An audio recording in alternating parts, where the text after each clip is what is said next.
جزاء الأعمال موجود في المدينة، وأفضل البقاع على الإطلاق.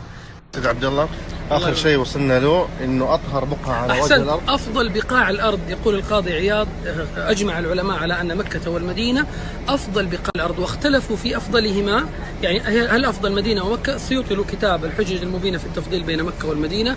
ثم يكمل القاضي عياض عبارته بقوله: اختلفوا في أفضلهما عدا موضع قبره صلى الله عليه وسلم. انعقد إجماع العلماء على أن البقعة التي ضمت جسد الحبيب المصطفى والنبي المجتبى روحي له فداء أفضل بقاع الأرض. نظمها أحد العلماء وهو الحافظ البسكري بقوله: جزم الجميع بأن خير الأرض ما قد حاط ذات المصطفى وحواها، ونعم قد صدقوا كالنفس حين زكى مأواها. فالله أكرمنا بجوار هذا النبي الكريم صلى الله عليه وسلم. هو أول من تنشق عنه الأرض، بالمناسبة في الحديث: أنا أول من تنشق عن الأرض، ثم أبو بكر، ثم عمر، ثم آتي أهل البقيع فيحشرون معي.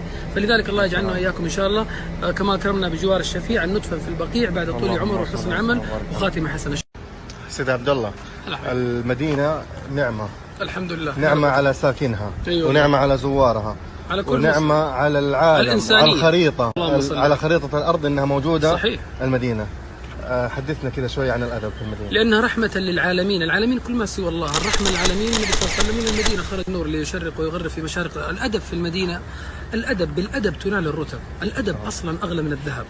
الأدب، الإمام مالك كان لا يركب دابة في المدينة، يقول: أستحي أن أطأ موطئ وطأه رسول الله صلى الله عليه وسلم. تخيل وسر الأدب اللي لازم الإنسان يفهمه بشكل جيد جدا ويكون عاقل، وهو يقطع له مسافات ضوئية في السير إلى الله سبحانه وتعالى، إنه بيت الرسول كما أخرجك ربك من بيتك بالحق. لو دخلت بيتك كيف تأدب معك؟